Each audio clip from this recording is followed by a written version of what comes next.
A K. Vajpayee, अभी आ रहा हूं, उसके बाद किशोर तिवारी आ रहा हूं। ए.के. वाजपेयी जी, बिहार में जल्दी चुनाव होने वाले हैं क्या?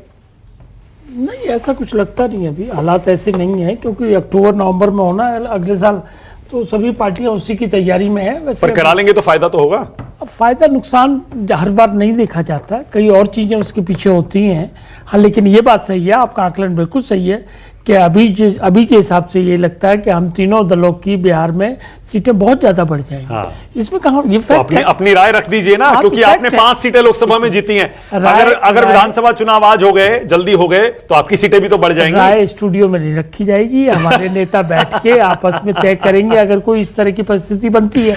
लेकिन सवाल ये है कि एक मौका है भी हमारे पास, है ना। डबल इंजन की सरकार है। बिहार में जो काम पूरे नहीं हो पाए हैं, उस काम को तीनों पार्टियां मिलके, तीनों पार्टियां समझ के, जो समय बचा हुआ है उस समय का हम सही इस्तेमाल करेंगे, देश की और जनता की, बिहार की खासतौर से सेवा करेंगे। अरे वाजपेयी जी, अभी नतीजे आए हैं, 1.5 साल इंतजार करना, खतरे से खाली नहीं होगा।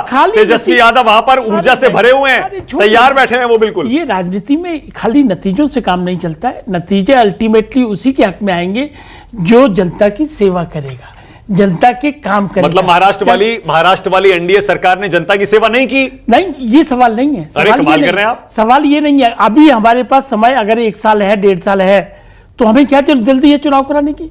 हम और उस मौके का फायदा उठाएंगे और बिहार में काम करेंगे, ये कहना चाहते हैं। और महाराष्ट्र में अगर हार गए, उसके बाद मोमेंटम किसकी तरफ जाएगा? हरियाणा, महाराष्ट्र दोनों डोल रहे हैं। अगर वाजपेयी जी दोनों डोल रहे हैं। सुनिए ना, अगर मगर में न चलिए, देखिए वहां अगर नतीजे हमारे जितना हम चाहते थे उस हिसाब से नहीं आए, उन परिस्थितियों का आकलन किया जा रहा है और जो उचित होगा वो नेता डिसाइड करेंगे और उसके बाद लागू किया जाएगा। मैं फिर पूछ रहा हूं आपसे, महाराष्ट्र आपने देख लिया ना रिजल्ट? आप कहें तो फिर से बता दूं? नहीं मालूम। 48 सीटें हैं महाराष्ट्र में। इंडिया गठबंधन को 30 सीटें मिली हैं, 30। उसके हिसाब से अगर विधानसभा चुनाव हो जाए, इंडिया गठबंधन को 180 मिलेंगी आज। ठीक है। हरियाणा 5 लोकसभा सीटें, वहां बीजेपी को नुकसान हुआ है 5। बिल्कुल ठीक है। हरियाणा और महाराष्ट्र के दोनों चुनाव सितंबर अक्टूबर में होंगे। अगर मान लीजिए दोनों हार गए, उसके बाद बिहार में क्या होगा? नहीं चलता है अगर मगर में, तो ये उड़ीसा भी जीते हैं बीजेपी वाले, अभी जीते कि नहीं चाहिए? तो अभी वहां लोकसभा भी था और विधानसभा भी था। देखिए कोई सेट प्रिंसिपल नहीं है। हाँ। आप पॉलिटिक्स में ये समझ लीजिए कि ये अभी ये स्टेब्लिश करने की कोशिश की जा रही है कि विधानसभा के अलग होते हैं, लोकसभा के अलग होते हैं। उसका लेटेस्ट एग्जाम्पल उड़ीसा आपके सामने है। हाँ। दोनों बीजेपी जीत के ले गई। सवाल ये है अल्टीमेटली जनता के दिल में कौन राज कर रहा है, और जनता के दिल में जब राज करने की बात करते हो तो वो काम से संबंधित होती है। तो महाराष्ट्र में क्या महाराष्ट्र की परिस्थितियां बिल्कुल अलग रहेंगी, उससे सबक सीखा जाएगा।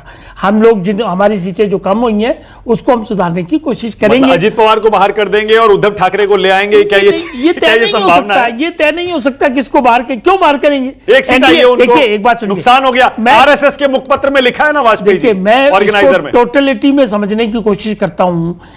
बीजेपी की 14 में 282 थी, उसके बाद 303 हुई, लेकिन उन्होंने अपने अलाइज को साथ रखा।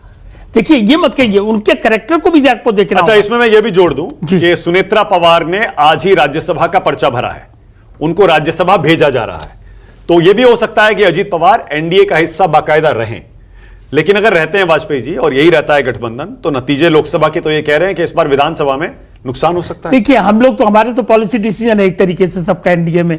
मोदी जी को सबने नेता माना हुआ है। हाँ। और सब एनडीए में इंटैक्ट हैं। बार बार कोशिश की जाती है भाग जाएंगे। कोई तो नहीं किया, बल्कि और नए आए। पहले 38 पार्टियां थी, अब 42 पार्टियां हो गई हैं। हाँ। उस तरीके से आकलन चीजों को करना चाहिए और पॉजिटिविटी के साथ जाना चाहिए, चाहे चुनाव आज हो चाहे 2 साल बाद। ये बात यही सुनना चाह रहा था बस मैं। अब वाजपेयी जी ने भी कह दिया, देखिए चाहे आज चुनाव हो या फिर 25 में हो, यानी संभावना अभी भी खुली हुई है।